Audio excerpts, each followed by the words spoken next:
വിശദമായി. മനുഷ്യ മനസാക്ഷിയെ ഞെട്ടിച്ച ഹാബേലിന്റെ കൊലപാതകത്തിൽ ജ്യേഷ്ഠ സഹോദരൻ കയീന് നേരിട്ട് പങ്കുള്ളതായി ഏകദൃക്സാക്ഷിയും ന്യായാധിപതിയുമായ ദൈവം വെളിപ്പെടുത്തി. അറസ്റ്റ് ചെയ്ത കയീനെ നോദിലേക്ക് നാടുകടത്തി. തന്റെ സഹോദരനോടുള്ള അസൂയയാണ് കൊലയ്ക്ക് കാരണമായി കയീൻ പറയുന്നത്. വീടിന് സമീപത്തുള്ള വയലിൽ വെച്ച് അടിച്ചാണ് സഹോദരനെ കൊലപ്പെടുത്തിയത്. പ്രശസ്ത പ്രവാചകൻ ഹാനോക്കിനെ കാണാതെയായി. മെഥുശേലഹാണ് മകൻ. 365 വയസ്സായിരുന്നു. ദൈവത്തോടു കൂടെ നടന്നതിനാൽ തന്നെ ദൈവം എടുത്തതാണെന്ന് വിശ്വാസികൾ ആരോപിക്കുന്നു. എന്നാൽ ഇതൊന്നും വിശ്വാസമില്ലാത്തൊരു കൂട്ടം ഹാനോക്കിനായി ഇപ്പോഴും തിരച്ചിൽ തുടരുന്നു. ലോകത്തിൽ ഇന്ന് വരെ കണ്ടിട്ടില്ലാത്ത ബാധകൾക്ക് സാക്ഷ്യം വഹിച്ച ഈജിപ്ത് മഹാരാജ്യം 40 ദിവസങ്ങളോളം പിന്നിടുമ്പോൾ ബാധകളിൽ തവള, പെൺ, നായീച്ച കൂടാതെ കൂരിരുട്ട്, കൽമഴ, മൃഗവ്യാധി എന്നിവയൊക്കെ ജനങ്ങൾക്ക് തീവ്രമായ ബുദ്ധിമുട്ടാണ് ഉണ്ടാക്കിയിരിക്കുന്നത്. ഏറ്റവും ഒടുവിൽ റിപ്പോർട്ട് കിട്ടുമ്പോൾ കടിഞ്ഞൂൽ സംഹാരം എന്ന ബാധയാണ് രാജ്യത്തെ ബാധിച്ചിരിക്കുന്നത്. ഭരണാധികാരിയായ ഫറവോന്റെ ഹൃദയകാഠിന്യം നിമിത്തമാണ് ഈ ബാധകളൊക്കെ ഉണ്ടായതെന്ന് ദേശനിവാസികൾക്ക് അറിയാമെങ്കിലും ദുഷ്ടനായ ഫറവോനോട് ദൈവം ചോദിക്കട്ടെ എന്ന് മാത്രമാണ് ജനങ്ങൾ പറയുന്നത്. തിന്നതെന്ന് സൃഷ്ടാവ് കൽപ്പിച്ച വൃക്ഷഫലം തിന്നതിന് ദമ്പതികളെ അറസ്റ്റ് ചെയ്തു. ഏദൻ തോട്ടം നോക്കാൻ ദൈവം ഏൽപ്പിച്ചിരിക്കുന്ന ദമ്പതികളായ ആദമിനെയും ഹവ്വയെയുമാണ് അറസ്റ്റ് ചെയ്തത്. ഏദൻ തോട്ടത്തിൽ ഈ ഒരു വൃക്ഷഫലം ഒഴിച്ച് ബാക്കി എല്ലാം കഴിക്കാൻ അവർക്ക് അനുവാദം ഉണ്ടായിരിക്കെ വിലക്കപ്പെട്ട ഈ വൃക്ഷഫലം തിന്നതിനാലാണ് അറസ്റ്റ് ചെയ്തത്. അബദ്ധം വെച്ചാണ് ഈ പഴം കഴിച്ചതെന്ന് ദമ്പതികൾ അറിയിച്ചു.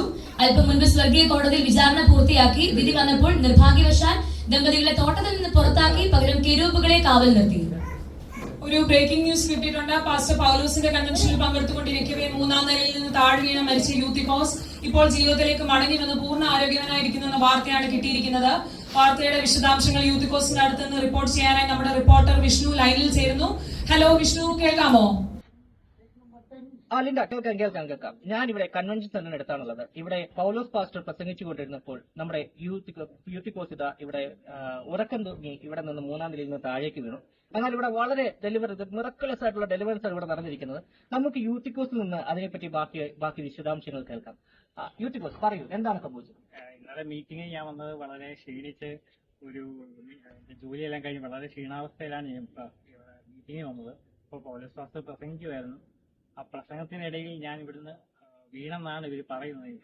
തീർച്ചയായിട്ടും ഓർമ്മയില്ല. യൂട്യൂബ് എങ്ങനെയാണ് താങ്കൾ വിടുന്നത്? എന്താണ് ശരിക്കും എങ്ങനെ വീണെന്ന് കാണി? വേണ്ട, നമുക്ക് പൗലോസ് പാസ്റ്റർ വിളിക്കട്ടെ. ആള് നല്ല ബിസി ആയിരിക്കും. ബാക്കി കാര്യങ്ങൾ പറഞ്ഞാൽ. അപ്പം വീണെന്നാണ് ഇവര് പറയുന്നത്.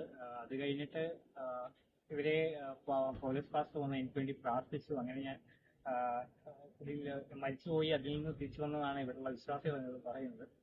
അപ്പം എനിക്ക് പിന്നെ ഓർമ്മ വന്നപ്പോഴത്തേക്കും എന്റെ ചുറ്റിനും എല്ലാവരും ഉണ്ടായിരുന്നു. ഇവരെല്ലാവരും എന്നെ പിന്നെ ഇവരുടെ ഒരു സമാധാനത്തിന് വേണ്ടി എന്നെ ഹോസ്റ്റലിൽ കൊണ്ടുപോയി. പക്ഷെ എന്നെ കർത്താവ് സൗഖ്യമാക്കിയത് ഞാൻ ഇപ്പോഴും വിശ്വസിക്കുന്നു. കർത്താവ് ഞാൻ നന്ദി പറയുന്നു. ഓക്കെ, താങ്ക് യു യൂത്തിക്കോസ്. നിങ്ങൾ ഇവിടെ കേട്ട ഈ വളരെ വലിയൊരു ഡെലിവറൻസ് നിങ്ങൾക്ക് എല്ലാവർക്കും ഒരു പ്രചോദനമായിരുന്നു എന്ന് ഞങ്ങൾ വിശ്വസിക്കുന്നു. ക്യാമറമാൻ സാന്റോടൊപ്പം നന്ദി വിഷ്ണു. പുഴയിൽ ഒഴുകി നടന്ന പെട്ടകത്തിൽ നിന്ന് കണ്ടെത്തിയ ശിശുവിനെ സ്വന്തം മകനായ മിസ്രൈം രാജകുമാരി ദത്തെടുത്തതായി ഫറവോന്റെ കൊട്ടാരത്തിൽ നിന്നും ഔദ്യോഗിക റിപ്പോർട്ടുകൾ. ദത്തെടുത്ത ശിശുവിനെ നടപടികൾ പൂർത്തിയാക്കിയതിനു ശേഷം പാലൂട്ടി വളർത്താനായി സ്വന്തം മാതാവിനെ ഏൽപ്പിക്കുകയും 5 വർഷത്തിനു ശേഷം തിരികെ കൊട്ടാരത്തിൽ ഹാജരാക്കുകയും വേണമെന്ന് ഫറവോന്റെ വൃത്താന്തങ്ങൾ അറിയിച്ചു. ഈ കുഞ്ഞ് തനിക്ക് കിട്ടിയ വലിയ ഭാഗ്യമാണെന്നും ഇവൻ വലുതാകുമ്പോൾ വലിയ ആളായി തീരുമെന്ന് രാജകുമാരി പറഞ്ഞതായി തോഴിമാർ ബൈബിൾ ന്യൂസിനോട് അറിയിച്ചു. വിവാദമായ വസ്തു ഇടപാടിൽ പരിശുദ്ധാത്മാവിനെ കബളിപ്പിച്ച അനന്യാസിനെയും സഫീറയുടെയും കള്ളത്തരം അപ്പോസ്തലവൃത്തം കൈയോടെ പിടിച്ചു. വസ്തു വിറ്റ് കിട്ടിയ മുഴുവൻ തുകയും ഇവർ അപ്പോസ്തലന്മാരെ ഏൽപ്പിക്കേണ്ടിയിരുന്നു. എന്നാൽ തുകയിൽ വൻ അട്ടിമറി നടത്തി ബാക്കി തുക മാത്രം ഡിപ്പോസിറ്റ് ചെയ്യാനായി എത്തിയപ്പോഴാണ് ഇവർ പിടിക്കപ്പെട്ടത്. പരിശുദ്ധാത്മാവിനെതിരെ വ്യാജം പറഞ്ഞുകൊണ്ടിരിക്കെ തന്നെ ഇവർ കുഴഞ്ഞു വീണ് മരിച്ചു. പിന്നീട് കുറച്ച് യുവാക്കൾ ചേർന്ന് ഇവരുടെ ശവസംസ്കാരം നടത്തി. സംഭവത്തിന് ശേഷം പരിശുദ്ധാത്മാവിനെ ദുഃഖിപ്പിക്കരുതെന്ന്, പരിശുദ്ധാത്മാവിനെതിരെ വ്യാജം പറയരുതെന്നും അപ്പോസ്തലന്മാർ ഓർപ്പിച്ചു. ലോകത്ത് വരാനിരിക്കുന്ന ഏറ്റവും വലിയ ജലപ്രളയത്തിന് മുന്നോടിയായി കൂറ്റൻ കപ്പൽ നിർമ്മാണം പൂർത്തീകരണത്തിലേക്ക്. ജലപ്രളയത്തിൽ യാത്ര ചെയ്യാനായി താനും തന്റെ 8 പേരടങ്ങുന്ന കുടുംബവും തയ്യാറെന്ന് കപ്പൽ നിർമ്മാതാവ് പാസ്റ്റർ നോവ അറിയിച്ചു.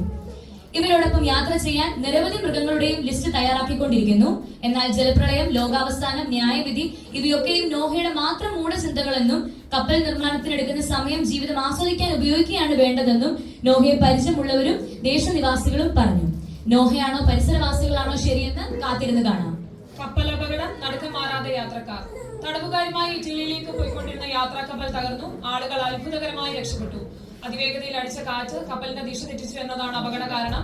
ഈ യാത്രയിൽ ആളുകൾക്കും ചരക്കുകൾക്കും കപ്പലിന് ഏറെ നഷ്ടം വരുമെന്ന സുരക്ഷാ മുന്നറിയിപ്പ് ഉണ്ടായിട്ടും കപ്പിത്താനും ഉടമസ്ഥനും യാത്ര തുടങ്ങുവാൻ തീരുമാനിക്കുകയായിരുന്നു. എന്നാൽ ഈശാനമൂലൻ എന്ന കൊടുങ്കാറ്റ് ശക്തമായതിനെ തുടർന്ന് കപ്പൽ പൂർണ്ണമായും തകർന്നെങ്കിലും ആളപായം ഒന്നുമില്ല. സുരക്ഷാ വീഴ്ചയും തകർച്ചയ്ക്ക് കാരണമെന്ന് വാർത്തയും പരക്കുന്നുണ്ട്. വാർത്തകൾ ഒറ്റനോട്ടത്തിൽ. സിംഹക്കുഴിയിൽ വീണ ബാലൻ അത്ഭുതകരമായി രക്ഷപ്പെട്ടു. യഹൂദ വംശജനായ ദാനിയേലാണ് രക്ഷപ്പെട്ടത്.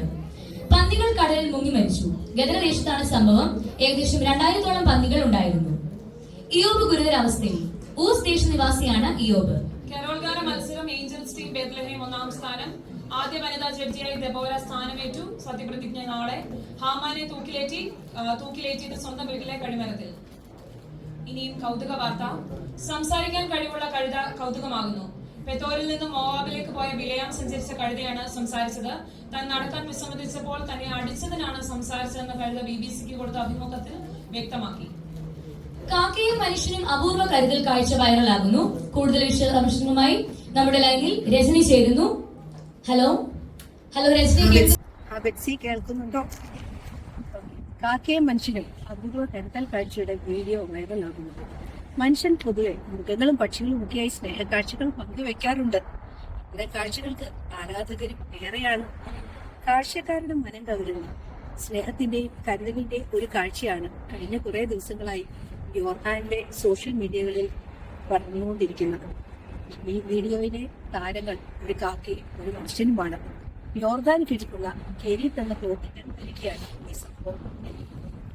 കുറെ ദിവസങ്ങളായി പതിവായി രാവിലെയും വൈകിട്ടും ഒരു കാക്ക കൂട്ടിനരികത്തേക്ക് പറന്നു പോകുന്നത് ശ്രദ്ധയിൽപ്പെട്ടവരാണ് ഈ കാര്യം മാധ്യമക്കാരുടെ മുന്നിൽ.